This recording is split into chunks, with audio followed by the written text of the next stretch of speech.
देखिए, ये जिस वक्त अमेरिकन डॉलर गिरेगा ना, उस वक्त अमेरिका गिर जाएगा। अगर किसी एक चीज ने अमेरिका को सुपर पावर के तौर पे बरकरार रखा हो तो उसका डॉलर है, जो पूरी दुनिया में एक्सेप्टेबल करेंसी है। जब मुतबादल करेंसी आ जाएगी चैलेंज करने के लिए, तो फिर वो चैलेंज सिर्फ ये नहीं होगा करेंसी आ गई है, वो नई सुपर पावर आ जाएगी। और इसको तोड़ने के लिए ईरान ने चीन के साथ मिलकर यह शर्त रख दी है कि जनाब, जिन्होंने लेकर जाने हैं यहां से तेल के जहाज, वो एक काम करें, वो डॉलर की बजाय चाइनीज करेंसी के अंदर ले जाए उठा के। देखिए, दुनिया के जितने भी मुल्क हैं ना, उनके जो ज़र मुबादला के ज़खायर हैं, जो उन्होंने अपने मुल्कों में कौमी खजाना रखा हुआ, उसमें 60% डॉलर है। आपने तिजारत करनी हो, आपको डॉलर चाहिए होता है। आपने तेल खरीदना हो, आपको डॉलर चाहिए होता है। इंपोर्ट एक्सपोर्ट, आपको डॉलर चाहिए होता है। तो डॉलर से निकल के जब दूसरी करेंसी में मामला जाएगा ना, तो फिर सुपर पावर का स्टेटस खतरे में पड़ेगा। ये ईरान ने अभी किया है। ये एक आगाज है, एकदम तो नहीं होगा, लेकिन एक आगाज किया है ईरान ने। और इस शर्त से आपको आइडिया हो जाएगा कि ईरान कहां हिट करना चाहता है और ईरान के साथ कौन कौन है। नाज़रीन, ये जो लड़ाई अमेरिका ने लड़ी है ना, या डोनाल्ड ट्रंप ने जो काम डाल दिया है, ये अमेरिका के गले पड़ेगा और डोनाल्ड ट्रंप बहुत बुरी तरह इसमें फंस जाएगा। इसकी गवाही मैं आपको देता हूं कैसे। ये एक खबर है, एक इंटरव्यू दिया अमेरिका के नायब सदर ने, जेडी वेंस। इन्होंने एक इंटरव्यू दिया और इंटरव्यू देते हुए उन्होंने कहा जी कि आप सदर ट्रंप को क्या मशवरा देते हैं। तो वो खौफजदा हो गए। उन्होंने कहा जी, मैं जेल नहीं जाना चाहता। यानी नायब सदर ने कहा, ईरान के खिलाफ हालिया फौजी कार्रवाइयों और व्हाइट हाउस में होने वाली खुफिया मुशावरत के हवाले से बड़ा मोहतात और पुरस्रार उनका मौक़िफ़ है। उन्होंने कहा कि ईरान पर हमलों के हवाले से व्हाइट हाउस में एक अहम और खुफिया मीटिंग हुई, जिसमें उन्होंने सदर ट्रंप को अहम मशवरे दिए। ईरान हमलों पर ट्रंप को मशवरा, यानी मैं जेल नहीं जाना चाहता कि मैं अब चीजें जो है वो ओपन करूं। यानी इन्होंने एक हलचल मच की है उसके इस स्टेटमेंट से कि जनाब, ईरान पे हमले की वजह से जेल भी जाना पड़ सकता है। तो फिर ट्रंप तो जेल जाएगा। उन्होंने कहा, मशवरों की तफसीलात मैं नहीं बता सकता, मैं जेल नहीं जाना चाहता, इसलिए सदर ट्रंप के साथ जो बात हुई वो मैं सामने नहीं ला सकता। इस मीटिंग की हसासियत ऐसी है, वो किसी भी कीमत पर इसे आम नहीं कर सकते। देखें, अमेरिका में बार बार मौजूदा रिजीम को समझाया गया था कि ये वाला पंगा नहीं करना, लेकिन ट्रंप ने एप्स्टीन फाइल से बचने के लिए काम डाल दिया। अब ट्रंप के अपने लोग डरे हुए हैं।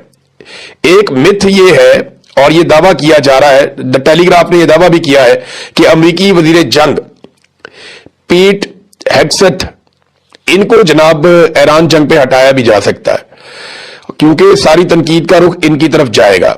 और बहुत मुमकिन है कि इसको एक ह्यूमन शील्ड के तौर पे इस्तेमाल किया जाए और ये बंदा डोनाल्ड ट्रंप की जगह पे सजा भुगत रहा हो फ्यूचर में, क्योंकि इसने बड़े जारहाना बयान दिए हैं ईरान पे अटैक के हवाले से। तो वो जंग जो बड़े शौक से शुरू की थी अमेरिका ने, अब अमेरिकन की गले पड़ी हुई है और उन्हें यह लगता है कि गलत फैसलों की कीमत अदा करनी पड़ेगी। नाज़रीन, ईरान में जो अब तक लोग शहीद हुए हैं उनकी तादाद 1350 के करीब है और 17,000 से ज्यादा लोग जख्मी हो चुके हैं। अमेरिका को जो लोग मतलूब है उनमें से चंद लोग अवाम के अंदर खुले फिर रहे हैं। यानी अली लारंजानी की वीडियोज आई, वो अवाम के अंदर घूम रहे हैं, जा रहे हैं, आ रहे हैं, लेकिन दूसरी तरफ नेतन्याहू का कोई पता नहीं कि वो किधर गया और उसकी एक वीडियो के ऊपर सवालात उठाए जा रहे हैं। बहुत सारे लोग दावा कर रहे हैं, लेकिन ये सारी अफवाहें हैं, अभी तक कंफर्मेशन किसी चीज की नहीं आई। अब देखना यह है कि क्या इसराइल वापस नॉर्मल हो पाएगा, क्योंकि इसराइली शहरी एक फोबिया का शिकार हो गए हैं, वो ज़हनी तनाव का शिकार हो गए हैं, जिस किस्म की बमबारी उन्होंने गुज़िश्ता 2 हफ्तों के अंदर देखी है। नाज़रीन, पाकिस्तान के अंदर से कुछ खबरें हैं, मैं आपको अगले वीलॉग में दूंगा, लेकिन एक चीज मैं आपको बताता हूं कि एक सहाफी है वक्कास साहब, ये जो मरियम नवाज का लग्जरी तैयारा जो पंजाब हुकूमत के या पाकिस्तानियों के पैसों से 11 अरब रुपए से खरीदा गया गरीब मुल्क के, वो तैयारा पहुंचा हुआ है वियना में। और सहाफी वक्कास साहब ये दावा कर रहे हैं कि यूरोप में ये जो तैयारा फिर रहा है ना, ये मरियम नवाज का बेटा जिसकी हाल ही में शादी हुई है दूसरी, उसके हनीमून का ये कोई टूर है। ये सहाफी वक्कास ने दावा किया। देखिए, अगर ये खबर सच साबित हो जाती है कि इस तैयारे में जुनैद सफदर और उसकी अहलिया गए और ये वाकई उनकी ट्रेवलिंग के लिए इस्तेमाल हुआ है, तो ये एक बहुत बड़ा डिजास्टर होगा शरीफ खानदान के लिए। ये मुंह छुपाएंगे और लोग इनको नहीं छोड़ेंगे। اور جو صحافی ہیں وقاص صاحب، اگر ان کی خبر درست ہو جاتی ہے تو یہ ان کا ایک بہت بڑا کریڈٹ بھی ہوگا۔ اب یہ میں آپ کو یہی بات کلیئر کر دوں کہ جو آپ کو جوتے مارتا ہے یا جو آپ کو ڈنڈے مارتا ہے یا آپ کو گولی چلاتا ہے، وہ عاصم منیر ڈائریکٹ آ کے نہیں چلاتا ہے، ڈی جی آئی سے ہی ڈائریکٹ آ کے نہیں چلاتا، وہ نیچے ایک میجر کھڑا ہوا ہوتا ہے، اس کے ساتھ ایک ٹیم بنی ہوئی ہوتی ہے، مارو جی ان کو، مارتے ہیں، مارو ان کو، مارتے ہیں، حکم فالو کرتے ہیں۔ اب ان کو مخاطب کر رہی ہیں علیمہ خانم، اور جبران الیاس نے کیا لکھا؟ جبران الیاس صاحب کے یہاں پہ 8 نکات ہیں جو انہوں نے فوجی جوانوں سے کہا۔ انہوں نے کہا جی اللہ کی فوج کے ساتھ 7 لاکھ سپاہیوں سے میں کچھ سوالات کرنا چاہتا ہوں۔ پہلا سوال ہے، جب آپ اپنے مسلمان بھائی اور اپنے ہی ملک کے شہریوں پر گولی چلاتے ہیں، آپ کو محسوس نہیں ہوتا کہ کتنا بڑا گناہ آپ کر رہے ہیں اور آپ دنیا اور آخرت دونوں میں رسوا ہو سکتے ہیں؟ اور اگلا سوال ہے خاموش تماشائیوں کے لیے، کیا آپ اپنے بڑوں سے سوال کرتے ہیں کہ آخر اپنے شہریوں کو کیوں مارنا پڑ رہا ہے اور اس کی نوبت کیوں آئی ہے؟ نمبر 3، کیا آپ اپنے بچوں کو قتل کی روزی کھلا کر فخر محسوس کرتے ہیں؟ آپ ٹیم قتل عام نہیں ہے، یہ بھی آپ بولیے۔ نمبر 4، آپ کے گھر والے مطمئن ہیں آپ کی اس نوکری سے جس سے کسی کی ماں کی گود اجڑ جاتی ہے اور کسی خاندان کا قیمتی شخص اپنے بچوں سے، اپنے والدین سے ہمیشہ کے لیے دور ہو جاتا ہے؟ آپ کے بچے شاید اچھی تعلیم حاصل کر جائیں اور آپ کے والدین اچھے اسپتال میں اپنا علاج کروا سکیں، مگر یہ انتہائی خود غرض فیصلہ ہے آپ کا اور آپ کی پوری فیملی کا کہ اگر کسی اور کی گودیں آپ اجاڑ رہے ہیں تو۔ نمبر 5، پچھلے 4 سال میں کتنی بار خیال آیا کہ سوال پوچھیں قتل عام کرنے والے بڑوں سے؟ ہم نے سنا تھا فیڈ بیک لی جاتی ہے ادارے کے اندر اور میرٹ پر فیصلے ہوتے ہیں۔ پچھلے 4 سالوں میں جتنا ظلم ہوا ہے وہ کس طرح پاکستان کے حق میں ہو سکتا ہے؟ برکت ہی اٹھ گئی ہے ملک سے، ہر طرف بربادی بربادی نظر آ رہی ہے۔ چھٹا سوال انہوں نے یہ کیا کہ جب یہ ظلم کا زمانہ ختم ہوگا اور آپ لوگوں میں جائیں گے تو اپنی کیا شناخت کروائیں گے، اور جب وہ پوچھیں گے کہ آپ نے کس طرح آواز اٹھائی ظلم کے خلاف تو کیا کوئی جواب ہوگا آپ کے پاس؟ ہم یہ پوچھتے ہیں۔ ویسے مجھے جب کوئی فوجی ملتا ہے وہ افسوس کا اظہار کرتا ہے تو میں کہتا ہوں اس کے بدلے میں آپ نے کیا کیا؟ تو وہ کہتے ہیں مجبور ہے۔ یہ آپ تب تک کہہ سکتے ہیں جب تک یہ نظام قائم ہے، اس کے بعد آپ نہیں کہہ پائیں گے۔ لوگ آپ کے اوپر، لوگ ہنسیں گے آپ کے اوپر، وہ اس لیے کہ لوگ مجبور نہیں، لوگ نکلتے ہیں، ہر بندہ بتائے گا میں نکلا تھا، میں نے یہ کیا، میری یہ قربانی ہے، اور آپ نہیں بتا پائیں گے کہ آپ کی کیا قربانی ہے، آپ صرف اپنی مجبوری گنوائیں گے، اور مجبوری جو ہے اس کا نام شکریہ، بس کچھ بھی نہیں۔ پھر جب آپ کے بچے بڑے ہوں گے تو وہ کس طرح آپ پر فخر کریں گے، اور کیا وہ اپنی شناخت میں آپ کا ذکر کریں گے؟ یحییٰ خان کے بچے کہاں ہیں آج؟ بتائیں نا۔ مشرف کے بچے کہاں ہیں آج؟ بتائیں۔ جو ظالمین ہیں ان کے بچے بتائیں کدھر ہیں؟ ڈی چوک، مرید کے راولہ کوٹ اور دیگر علاقوں کے شہداء جن کو اللہ کی فوج کے سپاہیوں نے گولیاں مار کر شہید کیا، آپ کے خواب میں آ کر آپ سے سوال پوچھیں گے تو آپ انہیں کیا جواب دیں گے؟ پھر انہوں نے کہا جی فوری طور پہ آپ توبہ کر لیں۔ یہ بڑا سخت ایک ٹویٹ لکھا جبران الیاس نے، لیکن یہ وہ سوالات ہیں جو ہر پاکستانی پوچھتا ہے۔ ناظرین، ایک اور بڑا ہی افسوسناک واقعہ ہوا، بڑی تکلیف دہ یہ سٹوری ہے۔ یہ واقعہ سوات میں ہوا ہے، کبل میں۔ وہاں پہ امن پاسون کا ایک جرگہ جاری تھا اور اس پہ خود کش حملہ ہو گیا، ایک دھماکہ ہو گیا وہاں پہ۔ اور جو کبل میں دھماکہ ہوا، میری وہاں کو جرنلسٹ نے ان سے بات ہوئی تو اس میں کافی زیادہ شہادتیں ہوئی، پولیس والوں کی بھی۔ پولیس والوں کو بتایا جا رہا ہے 5 سے 6 پولیس والے شہید ہو گئے اور 15 کے قریب ٹوٹل لوگ جو ہے وہاں پہ شہید ہوئے ہیں۔ اب یہ ایک بڑا انسیڈنٹ ہے دہشت گردی کا، بہت سارے لوگ زخمی بھی ہوئے اور ایک قیامت خیز مناظر سے بہت تکلیف ہوئی، وہ مناظر دیکھ کے میں آپ کو دکھا بھی نہیں سکتا۔ اب یہ دھماکہ اس وقت ہوتا ہے جب مراد سعید سوال اٹھاتا ہے اور مراد سعید کے علاقے میں ایک امن پاسون کا پروگرام ہوتا ہے، جرگہ ہوتا ہے اور اسی کے اندر دھماکہ ہو جاتا ہے۔ تو مراد سعید نے اس کے اوپر ایک سوال اٹھایا D G I S P R سے۔ انہوں نے کہا D G I S P R صاحب، یہ پہلی مرتبہ نہیں ہوا کہ میں نے سوال آپ سے اٹھایا اور جواب مجھے دوسری جانب یعنی دہشت گردوں سے ملا ہو۔ اپریل 2023 میں بھی یوں ہی آپ پر سوال اٹھانے کا جواب مجھے میرے گاؤں میں میرے لوگوں کا لہو لہان کر کے دیا گیا تھا، اور آج پھر قبل سوات میں ہونے والے امن پاسون پر حملے اور امن کا سفید جھنڈا لے کر نکلنے والے ہمارے معصوم شہریوں کو لہو لہان کیا گیا ہے۔ یعنی مراد سعید یہ کہہ رہے ہیں کہ دہشت گردوں کو کیونکہ فوج لے کر آئی ہے اور پالیسی کے تحت لے کر آئی ہے اور ہم روکتے رہے اور یہ لاتے رہے ہیں، تو وہ آج بھی ان کے لیے کام کر رہے ہیں۔ ہم جب بھی فوج سے سوال پوچھتے ہیں دہشت گرد ہمارے اوپر حملہ کر دیتے ہیں۔ ان کے کہنے کا مطلب یہ ہے، تو یہ دوبارہ نکل کے آ جاتے ہیں، یہ اپنے زخمیوں کو اسپتالوں میں چھوڑ کے آتے ہیں، اپنے شہیدوں کو دفنا کے آتے ہیں، پھر آ کے وہیں کھڑے ہو جاتے ہیں۔ اور جب گمسان کی لڑائی چل رہی ہوتی ہے نا، گولیاں چل رہی ہیں، वहां पे लड़ाई क्या है, वो हमला ही हो रहा होता है, सिक्योरिटी फोर्सेज का क्रैकडाउन। जब बड़ा खौफनाक क्रैकडाउन भी होता है उस वक्त भी इनके नौजवान आवाजें लगा रहे होते हैं। मैंने वीडियो देखी है कि नसिया जना कि भागना नहीं है आपने, यहां से आपने यहां रुकना है, यहां से जाना नहीं है आपने। नौजवान इस तरह आवाजें लगा रहे होते हैं। तो कश्मीरियों ने बड़ी हिम्मत दिखाई है, बड़ी मजबूती दिखाई है। बहरहाल इस दफा नून लीग ने थोड़ा बहुत विजुअल बनाए, लेकिन टर्नआउट जो है वो 10% भी नहीं बताया जा रहा है, 10% के आसपास है। शाम तक ये टर्नआउट आप देखेंगे 50% से भी ऊपर चला जाएगा और जाली फॉर्म 47 जारी कर दिए जाएंगे। मोहसिन नकवी के बयानात ने एक मुसीबत अजीब सी डाली हुई है।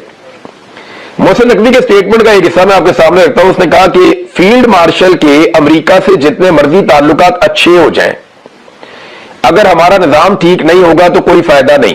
ये मोहसिन नकवी ने कहा।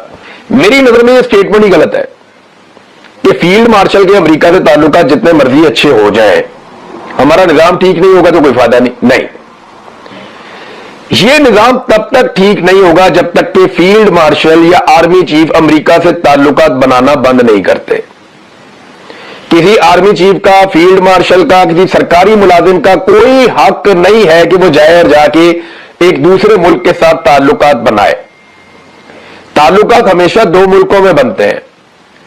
जो अफराद के ताल्लुकात होते हैं वो अफराद के मरने के बाद या उनके इस दुनिया से जाने के बाद या उनके रिटायर होने के बाद या उनके हुकूमत से निकलने के बाद वो ताल्लुकात खत्म हो जाते हैं। अमेरिका के साथ रियासत पाकिस्तान को डील करना है, अपने फॉरेन ऑफिस के जरिए से डील करना है। जो गवर्नमेंट ऑफ पाकिस्तान है उन्होंने अमेरिका के साथ डील करना है, अपनी पॉलिसी के मुताबिक डील करना है। फील्ड मार्शल के ताल्लुकात का हमेशा हमें नुकसान हुआ। एक ये तो एतराफ किया मोहसिन नकवी ने कि फील्ड मार्शल ने अमेरिका से अपने अच्छे ताल्लुकात बना लिए हैं। और याद रखिएगा, जब भी किसी जर्नैल ने अमेरिका के साथ अच्छे ताल्लुकात बनाए हैं, पाकिस्तान ने उसकी कीमत चुकाई है। अयूब खान के ताल्लुकात अमेरिका के साथ बहुत अच्छे थे। पाकिस्तान में जमहूरियत की मंजीर ठोक दी थी उस आदमी ने। मादरे मिल्लत फातिमा जना को उसने गद्दार करार दे दिया था। मेरा गर्व किया पाकिस्तान के सारे जमहूरी कल्चर का। याया खान के अमेरिका के साथ अच्छे ताल्लुकात थे, पाकिस्तानी दो टुकड़े कर दिया इन्होंने। फिर बड़े अच्छे ताल्लुकात अमेरिका के साथ जो ज़िया-उल-हक के ताल्लुकात थे वो किसी के भी नहीं थे। अमेरिकन पाउंड होके पीते थे ज़िया-उल-हक के, और ज़िया-उल-हक के दिए हुए तोहफे पाकिस्तान आज भी भुगत रहा है। क्लाशनकोफ हो गई, मनशियात हो गई, जहाद हो गया, जंग हो गई, आग लगी हुई है, वो सारा तब से हमारे पीछे है। एक जनरल मुशर्रफ, अमेरिका उससे बहुत खुश था।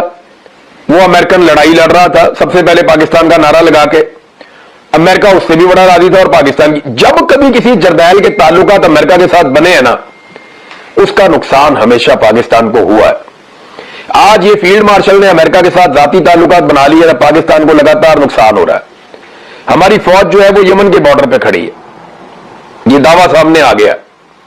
इसकी तफसीलात मैं आपको बताऊंगा, क्योंकि ये यमन के जो ईरान के अंदर सफीर है, उन्होंने ये पैगाम दिया है पाकिस्तान में कुछ लोगों को, जिनमें अल्लामा राजा नासिर अब्बास साहब का नाम लिया जा रहा था। बताया यह गया है कि पाकिस्तानी फौजी यमन के खिलाफ सऊदी अरब की तरफ से जंग लड़ रहे हैं या लड़ने के लिए भिजवा दिए गए हैं और तैयारियां पूरी हैं। ये बड़ी अलार्मिंग सिचुएशन, बहुत अलार्मिंग सिचुएशन है ये, कि कौम को नहीं पता कि आपकी फौज कहां लड़ रही है, किसके साथ लड़ रही है। कौम को यह भी नहीं पता कि आपने सऊदी अरब के साथ क्या मुआहदा किया, कतर के साथ क्या मुआहदा किया, आप किस मुल्क के साथ क्या बात करने जा रहे हैं। ये बोर्ड ऑफ पीस, जिसे बोर्ड ऑफ नेतन्याहू भी कहते हैं, उस बोर्ड के अंदर क्या चल रहा है, कौम इसके बारे में कुछ नहीं जानती। तो अगर पाकिस्तान का निजाम आपने ठीक करना है तो उसका आसान तरीका यह है कि फील्ड मार्शल अमेरिका के साथ अपने ताल्लुकात खत्म कर दें और अमेरिका के साथ वो अपने ताल्लुकात ना रखें। Let the government of Pakistan decide, और जो पाकिस्तान की स्टेट है वो ये फैसला करे कि उन्होंने क्या करना है। फील्ड मार्शल स्टेट नहीं है, वो एक सरकारी मुलाजिम है, तो वो इन चीजों में ना पड़े तो ज्यादा बेहतर है। नवाज शरीफ के बारे में ये कहा जा रहा है कि नवाज शरीफ अब मामला अपने हाथ में उन्होंने लेने का फैसला किया है। लेकिन मियां नवाज शरीफ मामला क्या अपने हाथ में ले सकते हैं? हमने कई दफा इस बारे में उम्मीद भी जाहिर की। हमें लगा कि शायद नवाज शरीफ मामला तो अपने हाथ में ले लें, कोई एस्टेब्लिशमेंट के साथ वो मामला कता करें, वो ये सोचें कि यार एस्टेब्लिशमेंट ने बेड़ा गर्क कर दिया पाकिस्तान का, तो सियासतदानों को मिलकर बैठना चाहिए। लेकिन हमने देखा कि जब जब मामला हाथ में लेने का मौका आया, नवाज शरीफ ने हाथ में बुरश पकड़ लिया। तो हाथ में मामलात नहीं लेते मियां साहब, मियां साहब हाथ में ब्रश लेते हैं और फिर दूसरे हाथ में पॉलिश लेते हैं और फिर चमकाई शुरू कर देते हैं बूटों की। मियां साहब ने मामला संभालने की बजाय हमेशा बूट संभाला है। अभी तक का जो मंजरनामा हम देख रहे हैं उसमें तो यही हुआ। मियां साहब ने मामला को कंट्रोल करने की बजाय पॉलिश को कंट्रोल किया है। मियां साहब मामला हाथ में नहीं लेते, बुरश हाथ में लेते हैं, जो हमने देखा और जो हमें समझ आई। लेकिन फिर भी मैं ये कहूंगा कि हमें मायूस नहीं होना चाहिए। हमें मियां नवाज शरीफ से ये उम्मीद करते रहना चाहिए कि शायद किसी दिन मियां साहब के अंदर से कोई इनकलाबी जाग जाए, शायद किसी दिन उन्हें होश आ जाए। और मैं बताऊं नवाज शरीफ कब होश कब आएगी? जब एस्टेब्लिशमेंट की पूरी तरह मंजी ठुक के बेड़ा गर्क हो जाएगा। जब बेड़े ही गर्क हो जाएगा ना एस्टेब्लिशमेंट का, तब मियां साहब कहेंगे ठीक है, इस लड़ाई में मैं भी हिस्सा बनता हूं। क्योंकि जब तक मियां साहब को यह लगता है कि ये एस्टेब्लिशमेंट में ताकत बाकी है और ये मुझे और मेरी बेटी को और मेरे भाई को जेलों में भी डाल सकते हैं, इक्तदार से भी निकाल सकते हैं, हमारी करप्शन भी पकड़ सकते हैं, तो तब तक मियां नवाज शरीफ साहब ने किसी किस्म का मामला हाथ में नहीं पकड़ना। मियां साहब ने तब तक मुझे लगता है कि ब्रश ही हाथ में पकड़ना है। फिलहाल जो लोग ये बातें कर रहे हैं उन्हें मैं कहता हूं कि पेवस्ता रहे शजर से, उम्मीदें बाहर रख। और ये जो नून लीग के हमारे सहाफी हैं, दोस्त हैं, दानिश्वर हैं, मेरी उनसे गुजारिश है कि मियां साहब के गुब्बारे में हवा भरते रहा करें, कोशिश करते रहा करें मियां साहब को जगाने की, मियां साहब को उठाने की, मियां साहब को जोश दिलाने की। तो आप कोशिश जारी रखें।